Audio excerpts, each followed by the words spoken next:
तो गाइस, जैसा कि पिछले पार्ट में हमने अभी तक देखा कि लूफी और उसका क्रू एलाबास्ता पहुंच चुके हैं क्रोकोडाइल को हराने के लिए। और इस सफर में लूफी की मुलाकात उसके बड़े भाई एस से होती है, जो कि स्कॉर्पियन नाम के एक आदमी को पकड़ने के लिए यूबा शहर की तरफ जा रहा है, क्योंकि स्कॉर्पियन ने ये दावा किया है कि उसी ने ब्लैक बियर्ड को मारा है। और एस कुछ समय के लिए लूफी का क्रू ज्वाइन कर लेता है और ये सभी लोग यूबा शहर की तरफ निकल चुके हैं। अब इसके बाद हम देखते हैं कि ये सभी लोग रेगिस्तान की तपती गर्मी में सफर करके यूबा शहर की तरफ जा रहे हैं रेबिलियन आर्मी को मिलने के लिए। और तभी इन सभी के सामने एक आदमी आ जाता है। इस बंदे का नाम स्कॉर्पियन है और ये वही बंदा है जिसे एस ढूंढ रहा है, क्योंकि इस आदमी ने ये दावा किया है कि इसी ने ब्लैक बियर्ड को मारा है। एस इससे ब्लैक बियर्ड के बारे में पूछता है और स्कॉर्पियन इससे कहता है, हाँ मैं नहीं मारा है उसे, क्या कर लोगे तुम? हाँ। एस इस पर हमला कर देता है और इन दोनों में खतरनाक लड़ाई होनी शुरू हो जाती है। लेकिन कुछ देर की फाइट से ही एस को पता चल जाता है कि ये आदमी ब्लैक बियर्ड को कभी नहीं हरा सकता। ये बंदा बहुत ज्यादा कमजोर है और ये बंदा खुद ही कन्फेस कर जाता है। हाँ तुम सही कह रहे हो, मुझे माफ करना, मैंने झूठ कहा था कि मैंने ब्लैक बियर्ड को मार दिया। दरअसल मैंने ये इसलिए किया ताकि तुम मेरा पीछा करते करते यहाँ पर आ जाओ और मैं तुम्हें मारकर तुम्हारे ऊपर लगे इनाम को पा सकूं। एस इसको मारने के लिए आगे बढ़ने लगता है, लेकिन तभी इसके दोनों बच्चे इसके सामने आ जाते हैं और हमें पता चलता है कि ये सब कुछ ये बंदा अपने बच्चों के लिए कर रहा था। दरअसल आदमी एक किसान था और एस को मारने का प्लान बना रहा था ताकि अपने बच्चों का पेट भर सके। उस पर लगी बाउंटी को हासिल करके एस इस सिचुएशन को समझता है और इसे जाने देता है। थोड़ी देर बाद शाम हो जाती है और एस इन सभी से कहता है, तो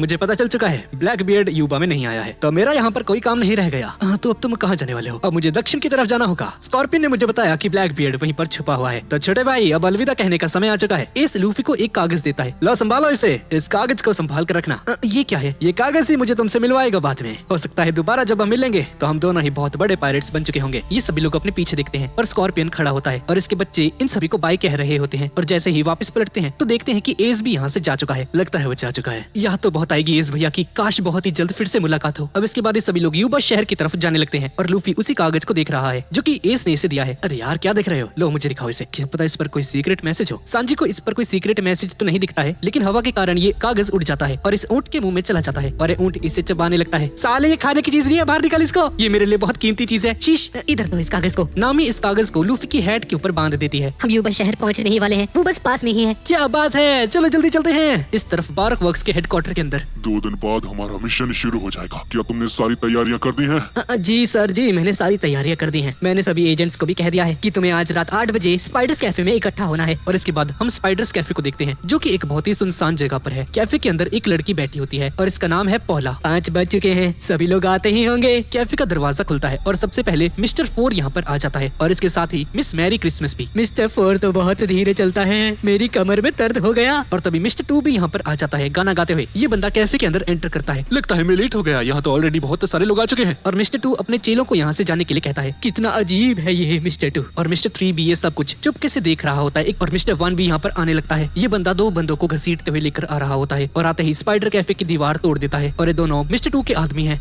ये क्या हो गया इनको? मैं जब इधर आ रहा था तो ये लोग बहुत अजीब सा डांस कर रहे थे, मुझे गुस्सा आया और मैंने इन्हें पीट दिया। साले तेरी ऐसी की तैसी, रुक तू। और मिस्टर 1 पर एक जोरदार लात मार देता है और मिस्टर 1 दीवार तोड़ के बहुत दूर जाकर गिरता है। मिस्टर 2 अब तुम नहीं बचोगे। लेकिन पौला इसे रोक देती है, बस करो, हमें आपस में नहीं लड़ना है। उसने मेरे ऊपर हाथ उठाया, अब ये नहीं बचेगा। ये जानता नहीं मैं कितना खतरनाक हूँ। ये लड़ाई करने का समय नहीं है, आज हमें पता चल जाएगा कि हमारा बॉस कौन है, यानी कि मिस्टर 0 कौन है। पौला अपना चश्मा और अपना स्कार्फ हटा लेती है। मिस्टर 0 ने हमें ऑर्डर दिया है कि हम सभी को रेन बेस सिटी में जाना है। मिस्टर 0 हमारा इंतजार कर रहे हैं, जल्दी चलो। और ये सभी लोग एक कछुए वाली गाड़ी के अंदर बैठकर रेन बेस सिटी की तरफ निकल चुके हैं। और हमें पता चलता है कि ये पौला भी एक एजेंट है और इसका नाम है मिस डबल फिंगर। और इस तरफ इन सभी को अपने सामने यूबा शहर दिखाई दे जाता है। नहीं, ये नहीं हो सकता। तो ये सभी लोग यूबा शहर में पहुंच जाते हैं और देखते हैं कि यहाँ की हालत हद से ज्यादा खराब है। हर तरफ बंजर जमीन है। क्या यही यूबा शहर है? भाई मुझे बहुत प्यास लग रही है, पानी कहाँ मिलेगा? पानी पानी पानी, तुम्हें पानी पीना है। इन सभी को अपने सामने एक बूढ़ा आदमी दिखाई देता है और एक गड्ढा खोदने लगता है। चिंता मत करो, मैं तुम्हारे लिए गड्ढा खोदता हूँ। माफ करना, ये शहर सूखा पड़ा है, अगर तुम चाहो तो यहाँ पर आज रुक सकते हो। क्या रेबल आर्मी इधर ही रहती है अंकल जी? पर रेबल आर्मी का नाम सुनते ही ये बूढ़ा आदमी बहुत ज्यादा गुस्सा हो जाता है। दोबारा उनका नाम लिया तो शहर से भगा दूंगा तुम्हें। इस शहर में 3 साल से सूखा पड़ा है। रेबल आर्मी इस शहर को छोड़कर कुटेरिया जा चुकी है। क्या? ये सुनकर लूफी के सभी क्रू मेंबर्स हैरान रह जाते हैं। अरे यार, इतनी दूर आए थे रेबल आर्मी के लिए और वो लोग यहाँ से जा चुके हैं, ये क्या मजाक है? पीछे से ऊंट इन सभी को कुछ बताता है। मैं रेबल आर्मी का ही ऊंट हूँ और मैं कुटेरिया से आया हूँ। ये सुनकर ये सभी लोग इस ऊंट की पिटाई लगाने लगते हैं। मैंने कहा था ना, ये हरामी ऊंट है, इसने हमें पहले नहीं बताया। आज नहीं बचता है, इसे टपका दो आज। और तभी ये बूढ़ा आदमी वीवी को ध्यान से देखने लगता है, जैसे कि इसे जानता हो। और लूफी इसे मना करता है। अरे अंकल जी, नहीं नहीं नहीं नहीं, ये वीवी तो प्रिंसेस नहीं है, राजकुमारी नहीं है, ये अलबास्ता की। बेवकूफ लूफी, साले खुद बता दिया तूने उसको। और ये बूढ़ा राजकुमारी वीवी को पहचान चुका है। उसके पास जाता है और कहता है, मुझे पहचानने की कोशिश करो, ये मैं हूँ। वीवी इसका चेहरा दिखती है और इसे पहचान लेती है। टोटो अंकल, ये आप हो? ये कोजा का फादर टोटो है। मुझे लगा तुम मुझे नहीं पहचानोगी, मेरा वजन कम हो चुका है बहुत। हमें यहाँ पर ठीक से खाना खाने को नहीं मिलता है। इस शहर की हालत तुम देख ही सकती हो। अलाबास्ता की हालत बहुत खराब है। सभी लोग राजा के खिलाफ हो चुके हैं। वीवी, अलाबास्ता के लोगों को लगता है कि राजा ने डांस पाउडर का यूज किया है और उनकी वजह से मौसम बिगड़ गया और आज अलाबास्ता की ये हालत हो चुकी है। पर मुझे अपने राजा पर पूरा विश्वास है, वो कभी डांस पाउडर का यूज नहीं कर सकते। उन्हें जरूर फंसाया गया है। मेरा बेटा कोजा रेबल आर्मी में, और रेबल आर्मी ने फैसला किया है कि वो राजा को मार देंगे। उन पागलों को लगता है ये सब कुछ राजा की गलती है। अगर कोजा ने राजा पर हमला किया तो कोजा भी मारा जाएगा। वीवी, मेरे बेटे को रोक लो, वो मर जाएगा। आप चिंता मत कीजिए अंकल, मैं यहाँ पर रेबल आर्मी को सच बताने ही आई हूँ। इस तरफ कोजा रेबल आर्मी के बेस के अंदर आराम कर रहा है और बचपन के उन्हीं दिनों को याद करता है जब वो वीवी के साथ खेला करता था। तभी टेंट के अंदर एक आदमी आता है। लीडर जी, सारी तैयारी हो चुकी है। हमारे पास ज्यादा हथियार तो नहीं है, लेकिन हम काम चला लेंगे। ठीक है, मैं समझ गया। लगता है समय आ चुका है अलाबास्ता को बचाने का और राजा को उसका सबक सिखाने का। अब इसके बाद ये सभी लोग टोटा के घर के अंदर रुके हुए हैं एक रात के लिए। अरे यार, बहुत नींद आ रही है, मैं सोने जा रहा। इसमें नया क्या है? तो एक नंबर का आलसी है। ये सुनकर उस सबको गुस्सा आ जाता है और इस पर एक तकिए से हमला कर देता है और चॉपर पर भी हमला कर देता है। असली आलसी तो ये बंदा है। जब से हम नानोहाना से चले हैं बस सोता रहा है। चुप कर जा साले, मैं एक रेंडियर हूँ। मैं गर्मी सह नहीं कर सकता, इसलिए सोता हुआ यहाँ पर आया हूँ। ज्यादा बोल रहा है, मारूंगा अभी अभी। इस तरफ सांजी वीवी को इनवाइट करता है अपने साथ सोने के लिए। भाई क्या बंदा ये। उस ऑफिस सुनकर सांजी पर भी एक तकिया मार देता है। क्या करने की सोच रहे तू इधर है घर के आदमी? और ये सभी लोग आपस में लड़ना शुरू कर देते हैं। नामी ये सब कुछ देख रही होती है और इस पर भी एक तकिया पड़ जाता है और नामी भी लड़ाई के अंदर शामिल हो जाती है। वीवी भी ये सब कुछ देख रही होती है और उस पर भी एक तकिया पड़ जाता है। सांजी को इस बात से बहुत गुस्सा आ जाता है। तेरी हिम्मत कैसे हुई एक राजकुमारी पर हमला करने की? और ये सभी लोग आपस में लड़ना शुरू कर देते हैं। बाहर कोजा के फादर एक गड्ढा खोद रहे हैं ताकि कुछ पानी निकाल सके। लूफी भी यहीं पर बैठा होता है। अंकल जी, कितना समय लगेगा यार? बस थोड़ा समय और बच्चे, पानी निकलने ही वाला है। पानी निकलने वाला है, ओके। रुको अंकल जी, मैं अभी गड्ढा खोदने की कोशिश करता हूँ। और लूफी भी गड्ढा खोदने लग जाता है और उसकी सारी मिट्टी टोटो के गड्ढे के अंदर जाने लगती है। अपना गड्ढा खोद रहा है या मेरा वाला भर रहा है? हाँ अंकल जी, अपने गड्ढे पर ध्यान दीजिए, ठीक है ना? और थोड़ी देर बाद लूफी एक बहुत बड़ा गड्ढा खोद लेता है, लेकिन उसके अंदर सो जाता है। ये बच्चा तो कमाल का है, इसने कुछ ही देर में मुझसे भी ज्यादा बड़ा गड्ढा खोद लिया है, वो भी बिना किसी औजार के। कोजा इसे अपने कंधे पर उठाकर इन सभी के पास लेकर आ जाता है जहाँ पर ये सभी लोग सो रहे हैं। और इस तरफ रेन बेस सिटी के अंदर सभी बारक वर्क्स के एजेंट यहाँ पर इकट्ठा हो चुके हैं। तभी मिस ऑल संडे यहाँ पर आ जाती है और उसे देखकर मिस्टर वन कहता है, ये तो मिस ऑल संडे है, ये बॉस के असिस्टेंट है और उसकी पहचान को जानती है। दुनिया के सबसे बड़े कसीनो में तुम्हारा स्वागत है। हमें समय विश नहीं करना है, जल्दी बताओ हमें यहाँ पर क्यों बुलाया है? ठीक है, मैं सीधा पॉइंट पर आती हूँ। आज तुम सभी को पता चलने वाला है कि तुम्हारा बॉस कौन है। उस कुर्सी पर नजर डालो। और जैसे ही ये कुर्सी घूमती है इसके ऊपर मिस्टर जीरो बैठा होता है, यानी कि क्रोकोडाइल। और क्रोकोडाइल इन सभी को अपना चेहरा दिखा देता है। सभी एजेंट्स इसका चेहरा देखकर हक्के बक्के रह जाते हैं। ये हमारा बॉस नहीं हो सकता। ये तो 7 वॉरलॉर्ड्स में से एक है। इसका नाम क्रोकोडाइल है, मैंने इसके बारे में बहुत सुना है। तो अब तक हम इसके अंडर काम करते आ रहे थे। हाँ, ये नहीं हो सकता, एक वॉरलॉर्ड हमारा बॉस है। मैं ही तुम्हारा बॉस हूँ और मैंने ही बारक वर्क्स की शुरुआत की थी और आज मैंने तुम्हें यहाँ पर एक मिशन के लिए बुलाया है। सभी लोग ध्यान से मेरा प्लान सुनो। इस मिशन को अगर तुमने सही से कर लिया तो अलाबास्ता खुद ब खुद ही तबाह हो जाएगा। इस मिशन को कैसे करना है इसकी जानकारी तुम्हारे सामने पड़े उस पेपर पर लिखी हुई है। ये सभी लोग उन लेटर्स को पढ़ना शुरू कर देते हैं और समझ जाते हैं कि इस मिशन को परफॉर्म कैसे करना है। और अपने लेटर्स को पढ़ने के बाद ये सभी लोग अपने लेटर्स को जला देते हैं ताकि कोई सबूत न रह जाए। कल दोपहर से मिशन ओटोपिया को शुरू करेंगे। और तभी इनके सामने मिस्टर 3 आ जाता है। मुझे भी इस मिशन में शामिल होना है क्रोकोडाइल जी। क्रोकोडाइल इसे अजीब नजरों से देखना शुरू कर देता है। तुम्हें इस जगह का पता कैसे चला? मैं तुम्हारी गाड़ी के पीछे बैठ गया था और चुपके से यहाँ पर आ गया। ये रहा मिस्टर 3, आज नहीं बचने वाला। नहीं, रुक जाओ मिस्टर 2, अब इसे मारने की कोई जरूरत नहीं है। आपका बहुत बहुत शुक्रिया बॉस, मुझे मेरी गलतियों के लिए माफ कर दीजिएगा। अगली बार मैं अपना मिशन जरूर पूरा करूंगा। अगली बार अपना मिशन कंप्लीट करूंगा, इससे तुम्हारा क्या मतलब है? हाँ, जैसा कि आप जानते ही हैं, मैं उस स्ट्रॉ हैट और उस वीवी को नहीं मार पाया। ये सुनकर क्रोकोडाइल को बहुत ज्यादा गुस्सा आ जाता है और अपने उस चाय के कप को तोड़ देता है। तो तुमने मुझे ये क्यों कहा कि तुमने अपने मिशन को पूरा कर दिया है? मैंने तो ऐसा कहा ही नहीं सर। तो फोन पर मुझे किसने कहा था कि स्ट्रॉ हैट और वीवी को मार दिया गया है? सर जी, मैंने तो लिटिल गार्डन में फोन को हाथ भी नहीं लगाया था। तेरी ऐसी तैसी, वो स्ट्रॉ हैट और वीवी मेरी पहचान जानते हैं। वो जिंदा बच चुके हैं और पक्का हमारे काम में टांग अड़ाने आएंगे। मिस्टर 2, उनका चेहरा यूज करके उनकी एक फोटो ले लो। और क्रोकोडाइल मिस्टर 3 की गर्दन पकड़ लेता है। ये सब कुछ तेरी वजह से हो रहा है और इसकी स्किन को सोख लेता है। मुझे दर्द हो रहा है, प्यास लगी है, पानी पानी चाहिए।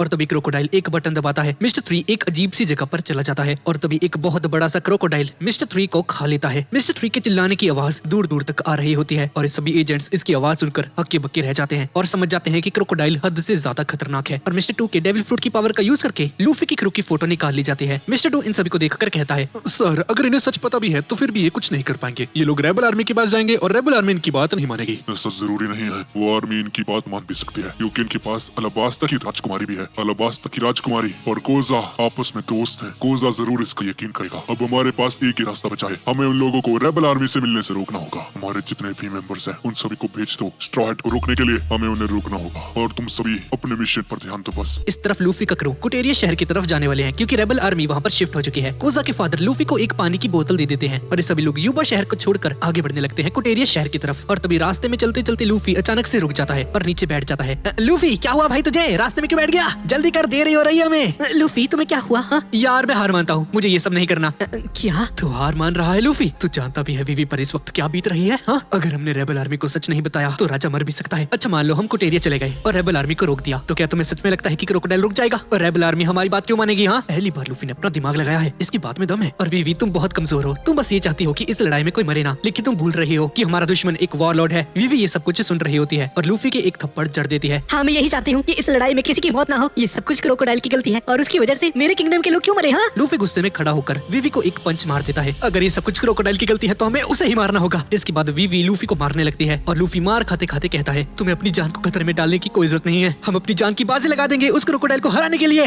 लूफी तुम्हारा बहुत बहुत शुक्रिया। मैं जानता हूँ तुम्हें कैसा लग रहा है वीवी, तुम्हारे पापा इस वक्त अकेले हैं उस महल के अंदर और रेबल आर्मी उन पर कभी भी हमला कर सकती है, लेकिन हमारा असली दुश्मन क्रोकोडाइल है, हमें उसे मारना होगा। तो वीवी अब मुझे ये बताओ कि क्रोकोडाइल कहाँ मिलेगा? हमें सिर्फ क्रोकोडाइल को मारना है, किसी कोटेरिया वोटेरिया में नहीं जाना, सीधा चलते हैं क्रोकोडाइल के पास। लूफी तुमने बिल्कुल सही कहा, ये सब कुछ क्रोकोडाइल की गलती है और इसकी सजा उसे जरूर मिलेगी। वीवी इन सभी को मैप खोल के दिखाती है। वो क्रोकोडाइल रेन बेस के अंदर रहता है और अभी सभी लोग रेन बेस शहर की तरफ निकल पड़ते हैं। वीवी कब आने वाला है भाई ये रेन बेस? हाँ बस आने ही वाला है लूफी। और इस तरफ कुटेरिया शहर के अंदर रेबल आर्मी का बेस देखते हैं। इनके बेस के अंदर एक छोटा सा बच्चा आता है और रेबल आर्मी के लीडर यानी कि कोजा से कहता है मुझे भी अपनी टीम में शामिल कर लो, मैं भी उस राजा को सबक सिखाना चाहता हूँ। उसने डांस पाउडर का यूज कर करके हमारे शहर में बारिश रुकवा दी, मेरा परिवार प्यासा मर गया। रख ला इधर आ। कोजा इसे एक आदमी दिखाता है जिसके कंधे के ऊपर एक बहुत खतरनाक चोट लगी हुई है। इसे ध्यान से देखो, ये चोट इसे तब लगी थी जब ये रेबल आर्मी का एक मिशन कर रहा था। इसका पूरा कंधा कट चुका है। तो बच्चे क्या अभी तुम्हें रेबल आर्मी के अंदर भर्ती होना है?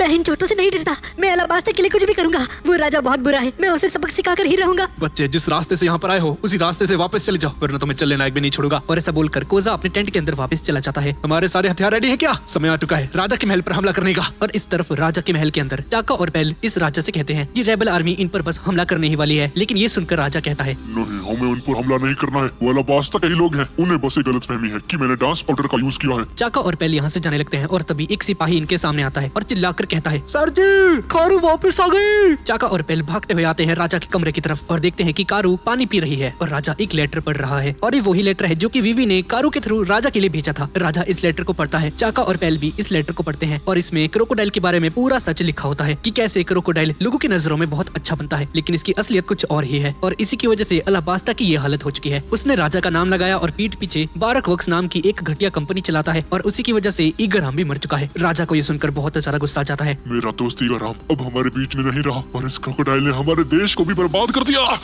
अब हमें पता चल चुका है हमारा दुश्मन कौन है। क्रोकोडाइल के खिलाफ एक जंग की तैयारी करो, हमें उसे मारना ही होगा, वरना पता नहीं वो आदमी अलाबास्ता के साथ और क्या क्या करेगा। सर जी हम उस पर हमला नहीं कर सकते, रेबल आर्मी यहाँ पर आती ही होगी, वो कभी भी हम पर हमला कर सकती है। रेबल आर्मी हमारी दुश्मन नहीं है, असली दुश्मन क्रोकोडाइल है। क्रोकोडाइल 7 वॉरलॉर्ड्स में से एक है। हमारे सभी सैनिकों को क्रोकोडाइल को मारने के लिए रेन बेस की तरफ भेज दो। ठीक है सर हम समझ गए। और इस तरफ लूफी और इन सभी के सामने रेन बेस सिटी आ चुकी है। हमें ध्यान से रहना होगा, बारक वर्क्स के मेंबर्स यहीं पर काम करते हैं। और लूफी तू इधर उधर भटक मत जाइयो, ठीक है ना? अपनी हरकतों के ऊपर काबू रखियो, मुझे फर्क नहीं पड़ता, ठीक है ना? मुझे प्यास लगी और मैं जा रहा हूँ यहाँ से। और ऐसा बोलकर लूफी रेन बेस के अंदर भाग जाता है। पानी पानी पानी। और रेन बेस के एक सैंड कैफे के अंदर स्मोकर बैठा होता है। ताशिगी भी यहीं पर होती है। आपको क्या लगता है स्ट्रॉ हैट वाला यहाँ पर आएगा? हाँ उसे आना तो चाहिए, बस एक बार वो यहाँ पर आ जाए, मैं उसे छोड़ूंगा नहीं। और उsopp और ये लूफी पानी पीने के लिए इसी रेस्टोरेंट के अंदर आ चुके हैं जहाँ पर भी स्मोकर बैठा हुआ है। पता नहीं स्ट्रॉ हैट का क्रोकोडाइल के साथ क्या कनेक्शन है। लूफी और उsopp आकर बैठ जाते हैं। हमें पानी चाहिए, पानी पानी, हमें चाहिए पानी। हो सकता है वो स्ट्रॉ हैट और वो क्रोकोडाइल आपस में दोस्त हों। और तभी एक बुढ़िया इन दोनों के लिए पानी लेकर आती है। ये पानी बहुत महंगा है, इसके पैसे चुका के जाना, समझ गए ना? उsopp और लूफी पानी पीना शुरू करते हैं और तभी स्मोकर अपने बगल में दिखता है। लूफी भी साइड में देखता है और देखते हैं कि बगल में तो कैप्टन स्मोकर बैठा हुआ है। स्मोकर देखता है कि बगल में स्ट्रॉ हैट बैठा हुआ है और लूफी और उsopp घबराहट के मारे सारा पानी स्मोकर के मुंह के ऊपर थूक देते हैं। ताशिगी नेवी वालों को इसके पीछे लगाओ जल्दी। और कैप्टन स्मोकर को यहाँ पर देखकर लूफी और उsopp यहाँ से भाग जाते हैं। सभी नेवी वाले उsopp और लूफी के पीछे पड़ चुके हैं और सांजी और नामी भी उsopp और लूफी को देख लेते हैं। भागो भाइयों, नेवी वाले यहाँ पर आ गए। साले तेरी तेरी वजह से ही यहाँ पर आए हैं ये गधा लूफी। स्मोकर भी इन सभी का पीछा कर रहा होता है। किसी को भी छोड़ना मत, एक एक को ढूंढ कर पकड़ना। ये सारे रेन बेस की गलियों के अंदर भग रहे होते हैं, स्मोकर और नेवी वालों से बचते हुए। बारक वर्क्स के मेंबर्स भी यहाँ पर होते हैं और इनके हाथ में इन सभी की फोटोज होती हैं। ओए बिडू लोग, ये तो वही फोटो वाले लोग हैं, चलो इन्हें पकड़ते हैं।